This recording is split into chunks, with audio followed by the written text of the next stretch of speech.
It is new bike day, and this right here is the ENGWE X26 dual battery e-bike. This right here is ENGWE's top of the line e-bike. And not only does it have dual batteries, but it also has triple suspension. Yep, triple suspension.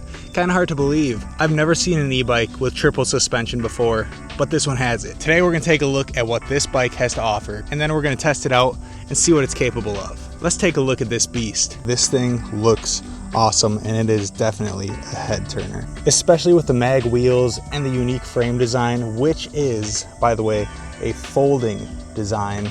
This is definitely going to get people's attention when you're out riding around. We've got the dual air shocks on the back of the bike. We have a single shock right in the middle, right here. And then we've got a fork on the front. And this fork also has adjustable compression right here. Very easy to adjust. And then on this side you have the preload. The handlebars have very nice brake handles here, which lead to the hydraulic disc brakes that this bike has to offer, which is always a very important thing to have, especially on a bike this heavy. So talking about how heavy this bike is, this bike weighs about 110 pounds roughly, something like that, and it can accommodate a 330 pound rider.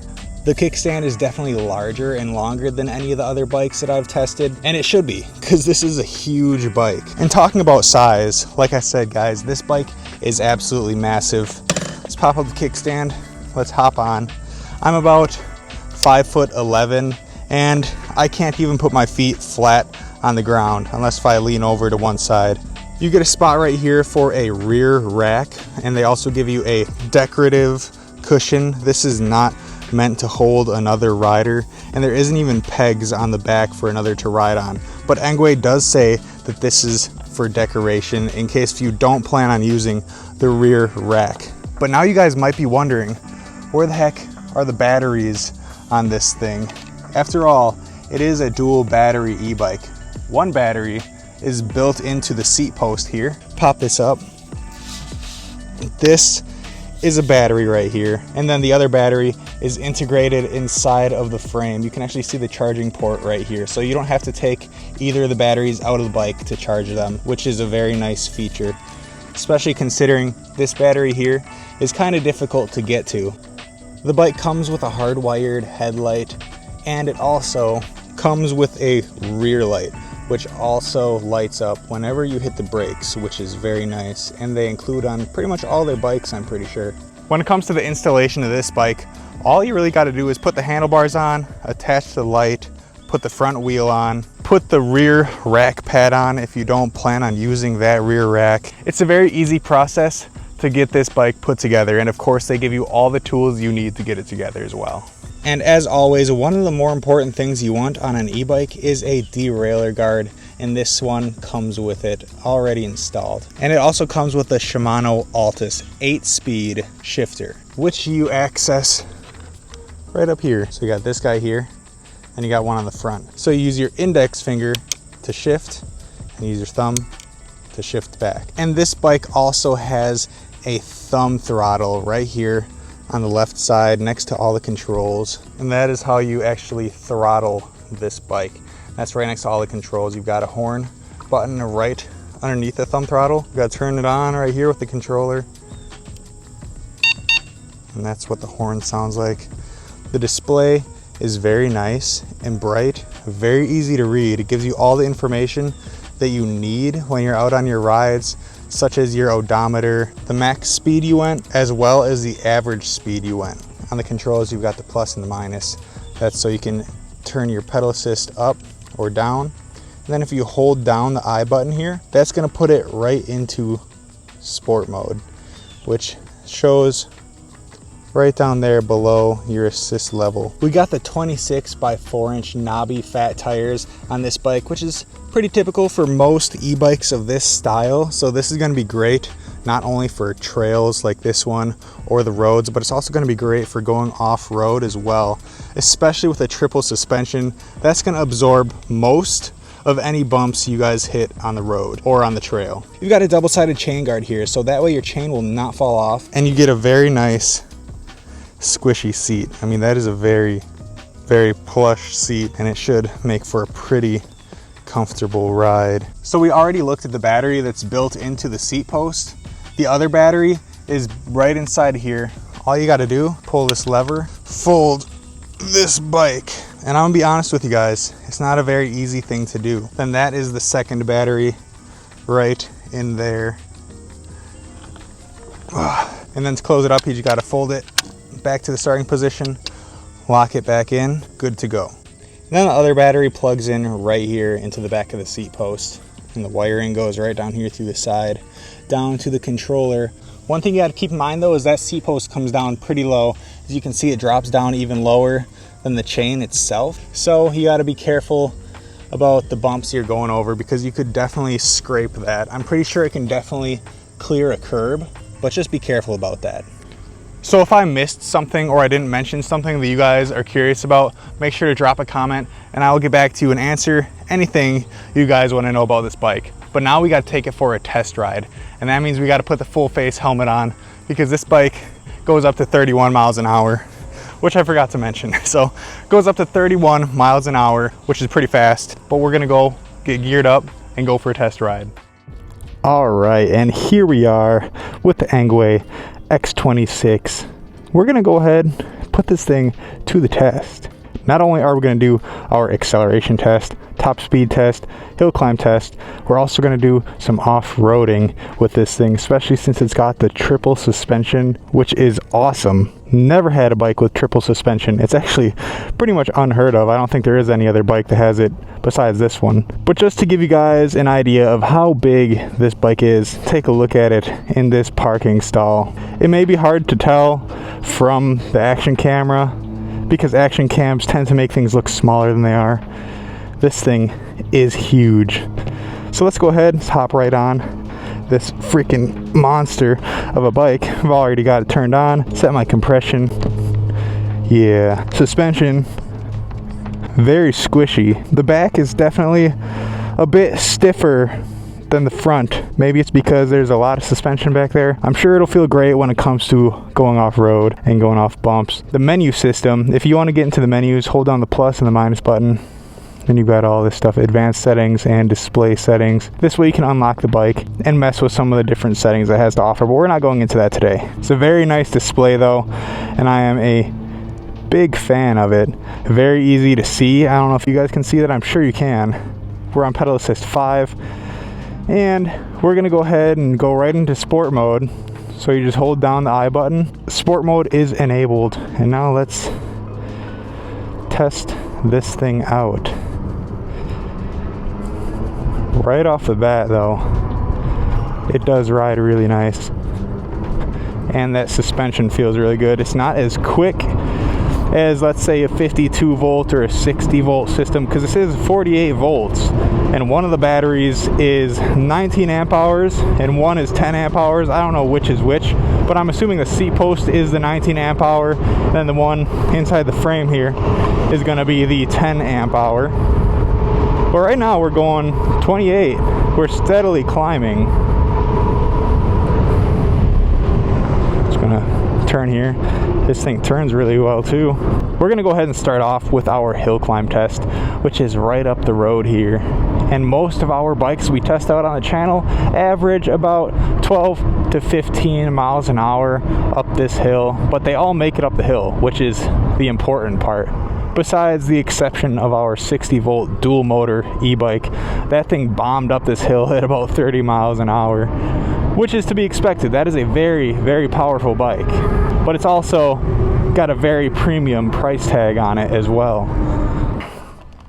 All right, some other things I forgot to mention earlier when we were talking about specs. This thing does have a 750 watt brushless rear hub motor, which peaks at 1200 watts, which is pretty good, especially for a large bike like this. Well, I won't even say this thing is large. This thing is huge, man. But this bike is crazy, guys. We're gonna go ahead and do the hill climb test now. And as you can see, that's a pretty steep hill we're gonna go up. I'm sure it'll handle it just fine.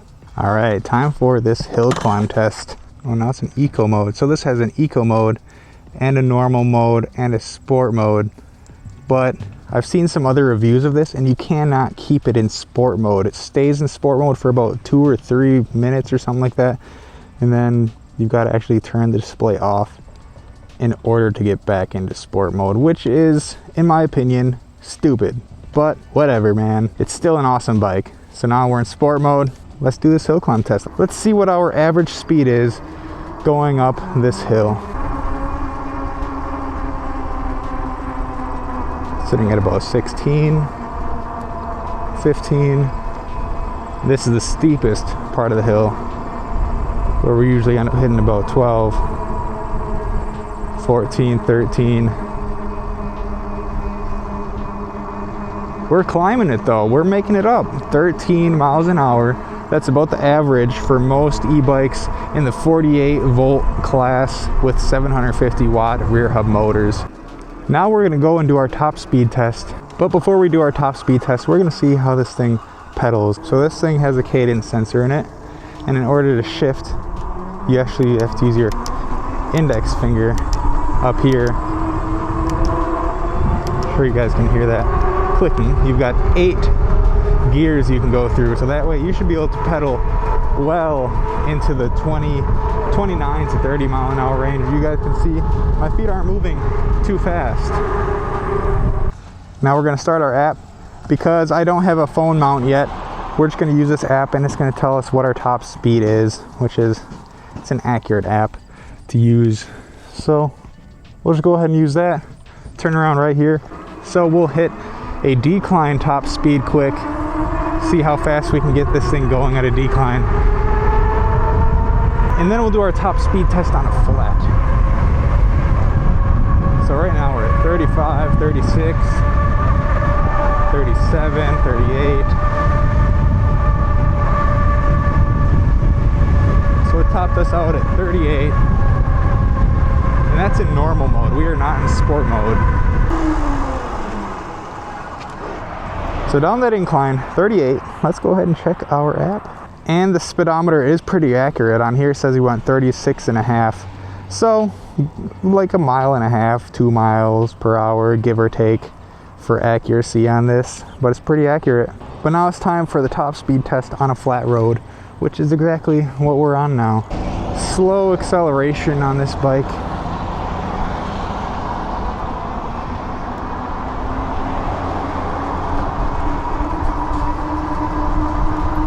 I believe it's about 12 seconds to get to 20 miles an hour.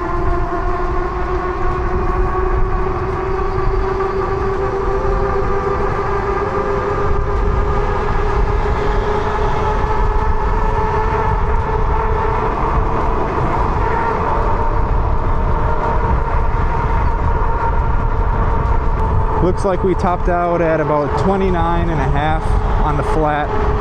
Now we're going back uphill. Didn't really get any faster than 29. I think it's pretty cool you can get up to 36 when you're going downhill on this thing. But on the flat, you're gonna be sitting at about 29 miles an hour. Yeah, so we were 28.6 top speed on the flat. But now we're gonna do our acceleration test. I've got the stopwatch here.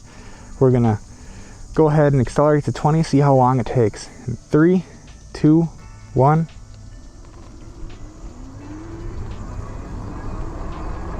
Five seconds. 10 seconds. 12 seconds. 12.5 seconds. We'll say 12.5 seconds on that 0 to 20. But now let's get up to speed and let's do our braking test. This should have some pretty solid brakes on it, considering they're hydraulic disc brakes, and since it's a heavy bike. But this is definitely going to be a great bike for commuting or just riding around for fun, especially since it's got the rear rack. You can put a basket on there. With 28 miles an hour, time for the brake test. That's a pretty good brake test. We left a good solid 15 feet of rubber because that back tire just completely locked up. That's how good the brakes are. Look at that line. That is from us. So we started there, and that gives us a good little reference for how long it took us to stop. Started there, stopped over there. So about, I'd say like 2 driveway lengths, but they're definitely powerful. The back end actually started kicking out like that when we stopped, but that's good. Riding around on a heavy bike like this, you're gonna want really good brakes, and this bike has them. The cable management on the bike is great because we've got this sleeve up here, branded ENGWE, holding together all of the wires, and we've also got some wire sleeves here holding these guys together. And then the wires go straight down here. They are routed right down there, if you guys can see that right now. Then they go right down here, and it looks like the controller is actually probably housed down there. I feel like this bike is gonna excel when it comes to off-roading, but the only thing that's gonna hold it back is its power and acceleration. Since it's a 48 volt system and it's only got the one rear hub motor, it's probably gonna struggle a little bit, but that's okay. We're just gonna go ahead and turn right here. We'll go back behind here. Just ride around through the grass. Feels really good in the grass. It's absorbing all the bumps very well. You can barely even feel the bumps. Let's see, coming up that little incline, I could definitely tell it was struggling a little bit. Go around this side of the building real quick. So far, it's doing great in the grass. And this isn't just flat grass, there's a lot of bumps in this lawn. Just hop off this curb real quick. Oh yeah, that felt really good too, going off that curb. Wonder how well it goes up curbs. Goes up the curb very easily and very smooth, especially with that suspension. And we aren't bottoming out on the bottom of that seat post where the battery is held.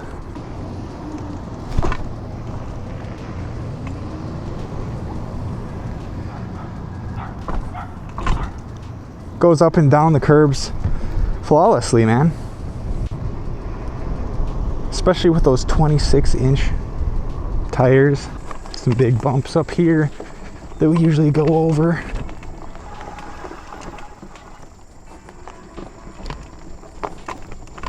Yeah, you can hear the battery inside of it clanking around a little bit. I don't know if you guys can hear that sound, but that is the battery moving around. You might be able to put some spacers in there or something to stop that from happening, but it's gonna happen. Let's send it down here. Yeah, man, very impressed with this thing's off-road ability. It says we're at 8%, but I completely forgot. We got to turn on the seat post battery, which the button is right there.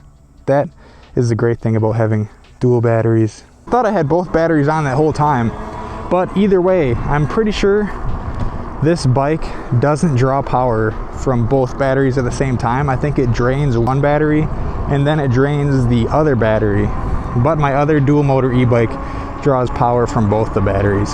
Hey FedEx, UPS is the GOAT. Shout out to UPS. This is not sponsored by UPS. We're back at our spot now, and I'm gonna tell you guys whether or not I think this ENGWE X26 is worth the price. Let's just hop over here in the grass. Let's talk about it. So after putting this bike to the test, when it comes to the acceleration, the top speed, the hill climb test, the off-road ability of it, the brakes, overall, this bike is great. And if you guys are looking into getting one for yourselves, I don't think you'll be disappointed. It's got the dual batteries, dual hydraulic brakes, triple suspension, which is absolutely insane.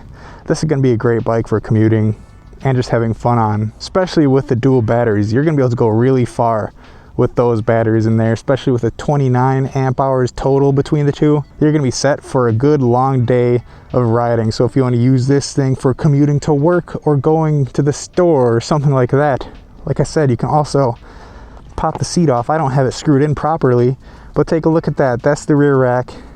You can actually screw the seat on, which, like I said, I did not have on properly, but it's there. I'm probably gonna end up taking it off, so I didn't really want to mess with it because it's really difficult to screw on and to take off because there's 4 or 5 screws down there. But overall, this is a great e-bike by ENGWE, and I can see why it is their top of the line bike. So if you guys get one, I think you will love it. Links for the bike are down in the description and also pinned down in the comments. So if you guys want to go and check it out, you can find links down there. But thank you guys so much for watching. I always appreciate it, and I'll see you in the next video.